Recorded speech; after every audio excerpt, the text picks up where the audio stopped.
नमस्कार विद्यार्थी मित्र हो. इयत्ता 5वी एकात्मिक व द्विभाषिक पाठ्यपुस्तक या पुस्तकाच्या मधील आपण एक एक पाठ या ठिकाणी घेत आहोत. तर आजचा जो चौथा पाठ आहे सावरपाडा एक्सप्रेस, कविता राऊत यांच्या धैर्याची, यांच्या कष्टाची आणि मेहनतीची अशी ही एक कथा या पाठाच्या माध्यमातून आपल्यासमोर या पाठ्यपुस्तकामध्ये आलेली आहे. कविता राऊत या अत्यंत दुर्गम भागामधून आलेल्या आणि प्रतिकूल परिस्थितीमध्ये त्यांनी या क्षेत्रामध्ये आपलं नावलौकिक मिळवलं. दुर्गम भागातील रस्ते म्हणजे मातीचा धुराळा, पाण्यासाठी वणवण करणे हा रोजचा दिवस. अशा प्रतिकूल परिस्थितीत कुरकुर न करता, हार न मानता जीवन जगणे म्हणजे एक दिव्यच. अशा खेड्यापाड्यांमध्ये गुणवत्ता असते, पण ती शोधावी लागते. खरं तर आपल्या संपूर्ण महाराष्ट्रामध्ये आपण बघितलं तर हा उत्तर दक्षिण पसरलेला हा जो सह्याद्री आहे, या सह्याद्री हा अत्यंत दुर्गम असा भाग आहे. अगदी नाशिकपासून आपण या ठिकाणी सुरुवात केली तर खाली कोल्हापूरपर्यंत. तर या दुर्गम भागामधील रस्ते म्हणजे जणू मातीचा धुराळा. आता आपण सुद्धा या ग्रामीण भागामध्ये राहतो, तर आपणही पाहतो की आपल्याही गावखेड्यामधले रस्ते अगदी आपण जी पानंद रस्ता आपण ज्याला म्हणतो, शेतात जाण्याचा रस्ता असतो काही काही, तर हा इतका खराब झालेला असतो की अक्षरशः तो मातीचा धुराळा असतो आणि पाण्यासाठी वणवणही बऱ्याच ठिकाणी करावी लागते. तर अशा प्रतिकूल परिस्थितीमध्ये कधीही कुरकुर न करता, हार न मानता जीवन म्हणजे एक दिव्यच. अशा खेड्यापाड्यांमध्ये गुणवत्ता असते, पण ती शोधावी लागते. असाच एक डोंगर दऱ्यांनी वेढलेला आदिवासी पाडा म्हणजे एक छोटंसं गाव, वाडी, वस्ती ज्याला आपण म्हणता येईल. पाण्याच्या शोधासाठी तिथं मैलोनमैल भटकंती करावी लागेल. त्याच आदिवासी पाड्यावर अनवाणी पायाने चालणारी, अनवाणी म्हणजे पायात चप्पल न घालता, आता ग्रामीण भागामध्ये बरेच प्रमाणामध्ये बघतो आपण, दारिद्र्य असल्यामुळे बऱ्याच ठिकाणी बऱ्याच मुलांना चप्पलसुद्धा घालायला मिळत नाही. अशा प्रकारची परिस्थिती बऱ्याच ठिकाणी दिसते आपल्याला. तर ही अनवाणी पायांनी चालणारी, लाकूड फाटा गोळा करणारी, आता जंगलामध्ये आदिवासी हे जंगलातच राहतात आणि हे लाकूड फाटा गोळा करण्याचं काम असेल, त्या ठिकाणी अन्न गोळा करण्याचं काम असेल जंगलाच्या माध्यमातून, अशी कामं हे लोक करत असतात. तर लाकूड फाटा गोळा करणारी एक मुलगी, तिने राष्ट्रकूट आणि आशियाई क्रीडा स्पर्धेत भारताचा दबदबा निर्माण केला. राष्ट्रकूट म्हणजे अगदी आंतरराष्ट्रीय स्तरावरती जी स्पर्धा होते, जसं आपण बघतो की आपल्या शाळेच्या माध्यमातून आपण आपल्या शाळेवर काही स्पर्धा घेतो, ते या शालेय स्तरावरच्या असतात. आपण तिथून केंद्रावर जातो तर ह्या केंद्र स्तरावरच्या असतात आणि त्या ठिकाणून आपण तालुका स्तरावर जातो, तर तालुका स्तरावर जर आपण चांगल्या पद्धतीनं त्या ठिकाणी आपलं काम दाखवलं तर आपल्याला जिल्हा स्तरावर संधी मिळते. आणि मग संपूर्ण जिल्हा स्तरावर म्हणजे जिल्हा स्तरावरून आपल्याला जर त्या ठिकाणून आपलं कौशल्य जर त्यांना आवडलं किंवा आपल्या त्या स्पर्धेमध्ये क्रमांक आला तर आपल्याला पुढच्या विभाग स्तरावर आपल्याला ते पाठवत असतात. आणि विभाग स्तरावरून पुढे राज्यस्तर आणि देशस्तरावर, आंतरराष्ट्रीय स्तरावरती अशा स्वरूपाच्या स्पर्धा या होत असतात. तर तिने या राष्ट्रकूट आणि आशियाई म्हणजे आशिया खंडामध्ये जे देश आहेत, या देशांचे मिळून जी स्पर्धा होते, तर या स्पर्धेमध्ये भारताचा दबदबा निर्माण केला आणि ऑलिम्पिक स्तरावर झेप घेतली. या आंतरराष्ट्रीय धावपटूचे नाव आहे कविता राऊत आणि त्या पाड्याचं नाव आहे सावरपाडा. हा पाडा नाशिक जिल्ह्यातील त्र्यंबकेश्वर तालुक्यात आहे. आता नाशिक जिल्हा जो आहे, या नाशिक जिल्ह्यामध्ये त्र्यंबकेश्वर तालुका आहे. त्र्यंबकेश्वरला तुम्हाला माहीत असेल ज्योतिर्लिंग आहे त्या ठिकाणी. आता श्रावण महिना सुरू आहे. या श्रावण महिन्यामध्ये या ज्योतिर्लिंगाला बरेच लोक दर्शनासाठी जात असतात. परंतु आता सध्या कोरोना नावाचं महामारी, महासंकट आपल्या देशावरती आलेलं आहे, तर संपूर्ण मंदिरंसुद्धा आता सध्या लॉकडाऊन झालेली आहेत आणि गर्दी करू नका, सोशल डिस्टन्सिंग पाळा, अशा प्रकारची आपल्या सूचनासुद्धा वारंवार प्रशासनाकडून दिल्या जात आहेत आणि आपण त्या पाळतही आहोत. तर या नाशिक जिल्ह्यातील त्र्यंबकेश्वर तालुक्यात हे जे सावरपाडा नावाचं गाव आहे. कविताचं बालपण निसर्गाच्या सानिध्यात गेलं. आता साहजिकच आहे, तर डोंगरात राहणारी आपली कविता, तर हिचं जे बालपण आहे हे निसर्गाच्या सानिध्यातच गेलं. कुणाला आवडत नसेल निसर्गात राहणं, नाही? तिची आजवरची वाटचाल एक दीर्घ साधना बनली आहे. दीर्घ साधना. साधना म्हणजे आपण एखाद्या गोष्टीसाठी केलेली मेहनत ज्याला आपल्याला म्हणता येईल. तर राष्ट्रकुल क्रीडा स्पर्धेत कांस्य आणि आशियाई क्रीडा स्पर्धेत रौप्य, रौप्य व कांस्य अशी पदके कविताने पटकावलेली आहेत. आता ही जी पदक आहेत, आता सुवर्ण पदक, का रौप्य पदक आणि कांस्य पदक हे पदकाचे प्रकार आहेत. तर त्यापैकी तिनं कांस्य आणि रौप्य ही अशी पदकं कविताने पटकावलेली आहेत. लागोपाठच्या या दोन्ही स्पर्धांमध्ये भारताचं नाव उंच करणारी धावपटू म्हणजे सावरपाडा एक्सप्रेस कविता राऊत. चीनमधील गुआंगझोऊ, आता चीनचं नाव घेतलं की आपल्या समोर लगेच कोरोना वगैरे येते है की नाही. पण त्या चीनमध्ये गुआंगझोऊ येथे असलेल्या आशियाई क्रीडा स्पर्धेत या कविताने 10,000 मीटर धावण्यात कविताने सुवर्णपदक अवघ्या सेकंदात तिचं हुकलेलं आहे. म्हणजे चीनमध्ये जी स्पर्धा झाली ना, तर 10,000 मीटर धावणे हे जे आहे, तर 10,000 मीटर म्हणजे किती होईल? 10,000 मीटर म्हणजे किती किलोमीटर होईल? बरोबर आहे, 10,000 मीटर म्हणजे 10 किलोमीटर. 10 किलोमीटर धावण्यात कविताचे सुवर्णपदक अवघ्या सेकंदानं हुकलेलं आहे. पण त्याप्रसंगी कविताची समजूत तिच्या आईनं काढली. आईच्या शब्दांनी कविताला दिलासा मिळाला. अवघ्या 4थी शिकलेल्या आईच्या समंजस शब्दांनी कविताला आजवर अनेक कठीण प्रसंगी आधार दिला आहे. कष्टप्रद अनुभवामुळे कविताचे पाय कणखर बनले.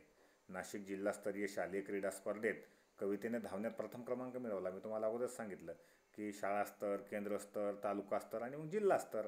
तर ही जी आपली कविता आहे, ही कविता याच वाटेनं जात ती जिल्हा स्तरापर्यंत शालेय क्रीडा स्पर्धेत, जशा आपल्या शाळेच्या क्रीडा स्पर्धा होतात ना, त्याच क्रीडा स्पर्धेमध्ये कविताने धावण्यात प्रथम क्रमांक मिळवला. पण कविताचे वेगळेपण तिचे वडील रामदास आणि आई सुमित्रा यांना फारशा तीव्रतेने त्यावेळी जाणवले नाही. कविताच्या पायामधील चमकदार दौड हेरली ती प्रशिक्षक विजेंद्र सिंग यांनी. लक्षात घ्या, विजेंद्र सिंग जे प्रशिक्षक होते, आता ही त्यांना पारख होती कारण ते प्रशिक्षक होते, कोच होते. आणि त्यांनी ती कवितामधली जी चमकदार दौड जी आहे पायामधली, ती हेरली म्हणजे ओळखली.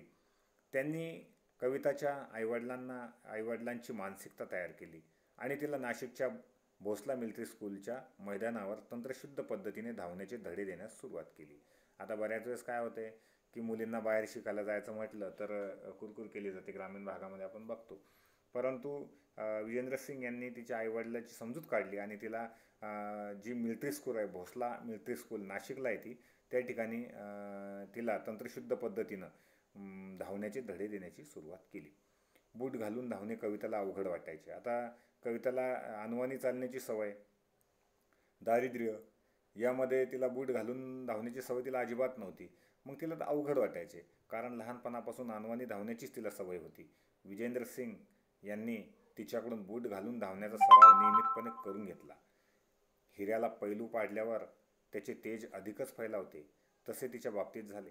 गुजरातमधील गांधीनगर येथे झालेल्या राष्ट्रीय पातळीवरील शालेय स्पर्धेत धावण्यात रौप्य पदक मिळवून तिने यशाचा आरंभ केला. बघा, पुढे मग नाशिक येथे सराव आणि हर्सुल येथे शिक्षण अशी कसरत कविता करत होती. कविताची ही ओढताण पाहून विजेंद्र सिंग यांनी तिला 11वीसाठी भोसला मिलिटरी कॉलेजमध्ये प्रवेश मिळवून दिला. ती राहणार कुठे हा कविताच्या आईवडिलांना पडलेला प्रश्नही विजेंद्र सिंग यांनी सोडवला आणि 24 ऑक्टोबर 2020 पासून 5 वर्ष ती त्यांच्याच घरी राहिली. स्वतःचा एक मुलगा आणि एक मुलगी असलेल्या सिंग दाम्पत्याने आपली दुसरी मुलगी म्हणून कविताचा सांभाळ केला. तिच्या धावण्याच्या गतीकडे विजेंद्र सिंग यांनी लक्ष पुरवले आणि त्याची प्रचिती म्हणजे कविताचं यश. एकापाठोपाठ एक विक्रम तिच्या नावावर झळकू लागले. कविताच्या यशामुळे हर्सुल, सावरपाडा या भागास नवी ओळख मिळाली. आज केवळ राऊत कुटुंबालाच कविताचा अभिमान वाटतो असं नाही, तर संपूर्ण हर्सुल परिसराची हीच भावना आहे. नवी दिल्लीत राष्ट्रकुल स्पर्धेत कविता जिंकल्याचे जाहीर होताच हर्सुल सावरपाडा येथे जणू काही दिवाळीच साजरी झाली होती. स्पर्धेत विजय झाल्यावर कविता आपल्या गावी येणार म्हणून सकाळपासून जो स्वागताच्या कामाला गुंतला होता, कविताचे कौतुक करण्यासाठी गावोगावचे लोक हजारोच्या संख्येने उपस्थित झाले होते. लेकीभोवती निर्माण केलेलं वलय, तिला सत्कारासाठी घेऊन जाण्यास येणाऱ्या आलिशान गाड्या, पत्रकारांचा गराडा यामुळे आपली लेख लई मोठी झाली आहे असं समाधान तिच्या आईच्या डोळ्यामध्ये सहज वाचता येत होतं. कविता बंगळुरू येथे विशेष प्रशिक्षणासाठी गेली असताना रोज किमान एकदा तरी आईशी फोनवरून बोले. यावरून त्या मायलेकीचे गहिरे नाते दिसून येते. कविता सांगते, आईशी बोलल्यावर मनाला वेगळंच समाधान वाटतं. दिवसभरात जे झालं ते सर्व मी आईला सांगते. माझ्या त्रासाबद्दल मात्र तिला काही सांगत नाही, कारण ते ऐकून आईला उगाच वाईट वाटत राहतं. बघा, अतिशय प्रतिकूल परिस्थितीमध्ये कवितानं आपलं जीवन जगत असताना त्या ठिकाणून ज्यावेळेस ती प्रशिक्षणासाठी गेली होती, आईशी बोलत असताना त्या ठिकाणी तिला काय जो त्रास होत असेल हा त्राससुद्धा ती आईला सांगत नव्हती. कविता हळवी आहे. प्रसिद्धीच्या वलयाने तिच्या स्वभावात काही फरक पडलेला नाही. बाप लेकीच्या नात्यातील वीणही तितकेच गहिरी. लहानपणी आपलं बोट धरून चालणाऱ्या कविताच्या पायामध्ये मोठेपणी इतकं बळ येईल असे तिच्या आईवडिलांना कधी वाटलेच नव्हते. कविताच्या यशाचे सर्व श्रेय ते प्रशिक्षक विजयेंद्र सिंग यांना देतात, लक्षात घ्या. जेव्हा कविता प्रतिकूल आर्थिक परिस्थितीशी, प्रतिकूल म्हणजे वाईट परिस्थिती ज्याला आपण म्हणतो, प्रतिकूलचा विरुद्धार्थी शब्द हा अनुकूल हा येतो, कारण तिला परिस्थिती अनुकूल नव्हती. प्रतिकूल आर्थिक परिस्थितीशी झगडत होती, तेव्हा तिला आर्थिक मदत मिळावी म्हणून जो जो भेटेल त्या प्रत्येकास ती विनंती करण्यात विजयेंद्र सिंग यांनी कोणताही कमीपणा वाटू दिला नाही. बघा, विजयेंद्र सिंग यांनी तिच्यासाठी किती मेहनत घेतली आहे. कारण की आंतरराष्ट्रीय स्तरावर जर खेळायचं असेल ना तर खूप खर्च लागतो, पैसा लागतो या गोष्टीला. कारण ही सामान्य कुटुंबातून आलेली होती. तिच्यासाठी विजयेंद्र सिंग यांनी एवढी मेहनत घेतलेली आहे. तेव्हा त्यांना कमीपणा वाटू दिला असता तर कदाचित आज कविता या स्थानापर्यंत पोहोचू शकली नसती, लक्षात घ्या. गेल्या काही दिवसापासून कविता कुटुंबापासून दूर राहत असली तरी तिने सर्वांचं प्रेम जपलं आहे. घरचे सण समारंभ उत्सव यामध्ये प्रत्यक्ष सहभागी होता येत नसल्याची खंत कविताला वाटते. खंत म्हणजे एक उणीव वाटते, कमतरता वाटते. जसं तुम्हाला एखाद्या समजा असं वाटते ना की तुम्ही आता समजा एखादी गोष्ट करू शकले नाही तर त्याची खंत आपल्याला वाटत असते. आईबाबांनी काम सांगितलं आणि सरांनी खूप अभ्यास दिला तुम्हाला आणि मग ते काम तुम्ही सांगता की नाही मला माझा अभ्यास पूर्ण करायचा, म्हणजे एखाद्या वेळेस खंत वाटते माणसाला मनामध्ये. तर बंगळुरूच्या क्रीडा केंद्रात कविताला तिच्या आवडीच्या अजून एका गोष्टीपासून दूर राहावं लागेल. ती म्हणजे वांग्याची भाजी आणि नागलीची भाकरी. आता कविताला वांग्याची भाजी खूप आवडायची, लक्षात घ्या, आणि नागलीची भाकरी. नागिली जे आहे हे आदिवासी भागामध्ये, ग्रामीण भागामध्ये अशा प्रकारच्या भाकरी. आपण भाकरी कशी खातो, आपण ज्वारीची भाकर खातो आणि गव्हाची पोळी खातो. तरी नागिलीची भाकर आणि वांग्याची भाजी तिला खूप आवडायची आणि या गोष्टीपासून तिला दूर राहावे लागेल. आता निश्चितच हे दक्षिण भारतामध्ये हे खाद्य तिला भेटत नसेल. ती ज्या ठिकाणी ती प्रशिक्षणासाठी गेली होती. कवितामुळे सावरपाड्याचं नाव आज सर्वदूर पसरलं आहे. कविता तिथल्या मुलामुलींसाठी आदर्श ठरली आहे. आज कविता भारतातील अव्वल धावपटू आहे. बघा, पी.टी. उषा, बघा भारताची सुवर्णकन्या ज्यांना म्हटलं जातं त्यांचं नाव आहे पी.टी. उषा. पी.टी. उषांनी आपल्या देशासाठी सुवर्णपदक मिळवून दिलं होतं. तर आज कविता या भारतातील अव्वल म्हणजे पहिल्या दर्जाच्या धावपटू आहेत आणि पी.टी. उषा या धावपटूला ती आपले आदर्श मानते. प्रत्येकजण प्रत्येक बाबतीमध्ये कोणी ना कोणाला तरी आदर्श मानत असतो. जसं आता आपण कोणी छत्रपती शिवाजी महाराजांना आदर्श मानतं, कोणी डॉक्टर बाबासाहेब आंबेडकरांना आदर्श मानतं, कोणी महात्मा फुल्यांना आदर्श मानतं, ठीक आहे, कुणी स्वामी विवेकानंदांना आदर्श मानतं. तर त्या क्षेत्रातील ज्यांना जे आदर्श मानतात तर त्यापैकी पी.टी. उषा. कुणी आता समजा ज्याला क्रिकेट आवडतो सचिन तेंडुलकरला म्हणतो, कोणाला हिरो आवडत असेल नाही तर तो हिरोला आदर्श समजतो. अशी काही मुलं आहेत आपल्या वर्गामध्ये. तर आपल्या धावण्याचा ती सराव मनापासून करत होती. आपल्या प्रशिक्षकांनी दिलेल्या छोट्या मोठ्या सूचनाचं कटाक्षानं पालन करते, आहे की नाही. कटाक्षानं म्हणजे काय की आवर्जून एकदम. तुम्ही करता का कटाक्षाने पालन? आज आता लॉकडाऊन सुरू आहे आणि आम्ही मोबाईलवरनं तुम्हाला खूप सांगतो की बा हे वाचा ते वाचा, रोज शुद्ध लेखन लिहा. कटाक्षानं त्याचं पालन करता का तुम्ही? बघा, स्वतःच्या मनाला प्रश्न विचारा, करता की नाही करता ते. कविताचं म्हणणं आहे मेहनत करणे आपल्या हातात असते. मेहनत हाच उद्दिष्टाकडे ध्येयाकडे नेणारा महामार्ग आहे आणि हा महामार्ग आपल्याला यशाकडे नेतो. एक लक्षात घ्या की मेहनत करणे आपल्या हातात असतं आणि मेहनत हाच उद्दिष्टाकडे नेतो. विद्यार्थी मित्र, आजचा काळ अत्यंत वाईट आलेला आहे. आणि अशा परिस्थितीमध्ये आपलं शिक्षणही थोडंसं डिस्टर्ब झालेलं आहे, काही खंड पडलेला आहे, तरीसुद्धा आपण मोबाईलच्या माध्यमातून असं अध्ययन अध्यापनाचं काम करत आहोत. पण प्रत्येकापर्यंत आपण पोचतच आहोत असं नाही. परंतु हे करत असताना आपण रिकामं बसल्यापेक्षा आपण जर मेहनत केली, आणि मेहनत करणं तर आपल्या हातात आहे की नाही, मेहनत आपण करायची, काही अडचण येत असतील तर प्रश्न विचारायचा, मेहनत करणं आपल्या हातात असतं. आणि मेहनत हे आपल्याला उद्दिष्टाकडं ध्येयाकडे नेणारा महामार्ग आहे. प्रत्येकानं आपलं ध्येय ठरवून घ्यायचं असतं आणि आपलं ध्येय ठरवून त्या मार्गाकडं आपण मार्गस्थ व्हायचं असतं. आपले जीवन आपणच घडवतो. कोणत्याही खेळाडूसाठी शारीरिक तसेच मानसिक तंदुरुस्तीही महत्त्वाची असते. शारीरिक तंदुरुस्ती, जसं शरीर तुम्ही म्हणता ना की हा खूप धष्टपुष्ट आहे, हा हडकुळा आहे, की नाही, तर ही शारीरिक आणि मानसिक, मानसिक म्हणजे मनानं मजबूत असलेला. काही लोक मनानं फार हळवे असतात, मनानं खूप घाबरणारे असतात, है की नाही. घाबरायला नको, माणसानं कधीही घाबरू नको, घाबरायला नको. आणि तंदुरुस्ती ही महत्त्वाची असते. कविता सरावात कधीच कसूर करत नाही, हे लक्षात घ्या. कविताकडून हे शिकायचं आहे आपल्याला. ती तिच्या सरावामध्ये कोणता सराव करत असेल बरं ती? बरोबर आहे, धावण्याचा सराव. त्या सरावामध्ये ती कधीच कसूर करत नसेल. म्हणजे तिनं आता तिला धावायचं तर मग ती आरामशीर 8-10 वाजता उठायची का? नाही. तर तिचं रोजचं ठरलेलं इतकंच खायचं, इतकंच धावायचं, सकाळी भल्या पहाटे उठायचं, इतक्या किलोमीटरपर्यंत धावायचं. तिनं या कामात कधीही कसूर केली नाही. कविताचं जे इतर झगमगाटीच्या गोष्टीकडं लक्षही नसे. बघा, अत्यंत साधी होती कविता. तिचं झगमगाटीकडं अजिबात लक्ष नव्हतं.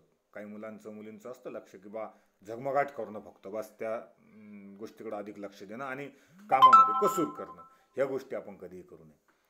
आता खेळाचा सराव चालू असतानाच यशवंतराव चव्हाण महाराष्ट्र मुक्त विद्यापीठ तिच्या शिक्षणातही खंड पडला नाही या विद्यापीठामुळं. आणि कविता ही तिच्या जीवन प्रवासाची नायिका आहे. आता यशवंतराव चव्हाण मुक्त विद्यापीठ, आता हे जे विद्यापीठ आहे नाशिकला आहे. या विद्यापीठाच्या माध्यमातून जर तुम्ही काम करत असाल, जर तुम्ही इतर काही काम करत असाल, तर शाळेत न जाताही तुम्हाला शिकता येतं. अगदी 11वी 12वी BA ज्याला आपण म्हणतो ग्रॅज्युएट, BSc सुद्धा करता येतं. अशा पद्धतीचं जे शिक्षण आहे हे यशवंतराव चव्हाण विद्यापीठातून दिलं जातं. ग्रॅज्युएट होता येतं, पदवीधर होता येतं. आणि कविता ही तिच्या जीवन प्रवासाची नायिका आहे, हे लक्षात घ्या. की कविता ही खरंच तिच्या जीवन प्रवासाची नायिका ठरलेली आहे. की या नायिकेनं आपलं जीवन घडवलं. या नायिकेनं आपल्या जीवनातल्या प्रवासामध्ये अत्यंत कठोर अशी मेहनत घेत तिनं आपल्या या प्रवासाचा जो